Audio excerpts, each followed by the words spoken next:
అప్పు ఇవ్వద్దు, అప్పు తీసుకోవద్దు, రెండూ దెబ్బలే జీవితంలో.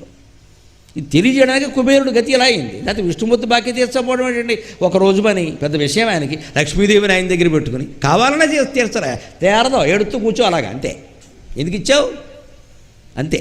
నీకు ఎవరికైనా అప్పు ఇచ్చామంటే ఇలాగే ఏడిపించుద్ది అంటాడు. మన అప్పు ఇవ్వకూడదు, అప్పు చేయకూడదు. ఎందుకని మనం బలహీనత అయితే వాడు ఏడిపించుకుంది అంటాడు. మన ఈ రెండు పనులు మంచివి కావని చెప్పడానికే కుబేరుడు జీవితాన్ని ఈ రకంగా చిత్రించారు దాన్ని. అందుకని భస్మీకృతానంగ భస్మానులిప్తాంగ గంగాధర నీ ప్రసాదంబురను సర్వగీర్వాణ గంధర్వులను సిద్ధ సాధ్యోరగేంద్రాసురేంద్రాదులను శాశ్వత ఐశ్వర్య సంప్రాప్తులేరు.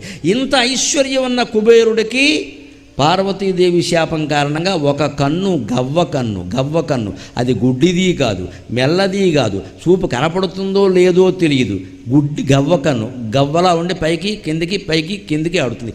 ఇన్ని కంటి ఆసుపత్రులు ఉన్న ఎల్వి ప్రసాద్ ఆసుపత్రి సహా ఏ ఆసుపత్రి వాడు కంటికి వైద్యం చేయాల. అంటే నువ్వు తప్పుడు పని చేసినప్పుడు దాని శిక్ష నువ్వు అనుభవించవలసి వచ్చినప్పుడు నీకు 100 కోట్లున్నా ఉపయోగమే లేదు, శిక్ష పడి తీరుతుంది. కుబేరుడికి పడింది శిక్ష, మనకు పడదా? ఎందుకని ఇంత చేసి శివపార్వతులు ప్రత్యక్షమైతే నాకంటే గొప్ప భక్తురాలా ఈవిడెవరో శివుడు భుజం మీద చెయ్యేసి నిలబడిందని చూసేట. శివుడు భుజం మీద చెయ్యేసే ధైర్యం ఎవరికి ఉంటుందో మీకు ఆలోచించుకోవద్దా? నేను ఇంత మందులో తిరుగుతున్నప్పుడు ఒక స్త్రీ వచ్చి నా భుజం మీద చెయ్యేసింది అంటే మా శారద తప్ప ఇంకెవరికైనా అవకాశం ఉంటుందా? అది దాన్ని అపార్థం చేసి ఈవిడెవరో ఈయన భుజం మీద చేసి అప్పుడే మీరు దాన్ని నెట్లో పెట్టేసి గరిగిపాటికి ఆయన పెట్టేసి నా బతుకు అయిపోయింది ఇక్కడ. ఇప్పుడు ప్రతివాడి చేతిలో ఓ పత్రిక, ప్రతివాడి చేతిలో ఓ చూబు, ఎవరో ఇలా చెయ్యగానే పెట్టేసేయడం, మన ఇష్టం వచ్చిన కామెంట్లు చేసేయడం. అక్కడ ఈయనకి 2, 3, 6 అంటుంది. 2, 3 ఉంటే ఆవిడ ఊరుకుంటుందండి, అమాయకురాలా?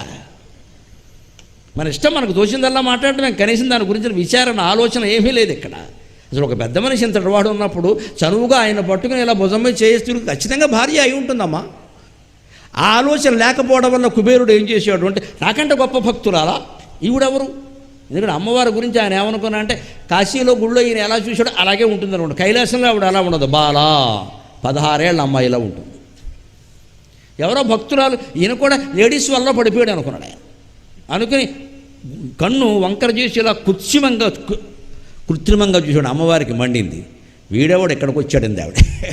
ఆ కుబేరుడు మనకి చాలా ఇటువంటి వాళ్ళందరికీ వరాలు ఇస్తారు, మీతో చచ్చిపోతున్నాను ఇక్కడ కాపురం చేయలేకండి. వాడు బుద్ధి చూసారా, వాడు వంకరకన్ను చూసారా? మీ అనుగ్రహం వల్ల వాడు కుబేరుడైనా సరే నాకేసి వంకర చూపు చూశాడు కాబట్టి వాడు గవ్వకన్ను భరించవలసిందే అని అమ్మవారు శాపం ఇచ్చిందండి.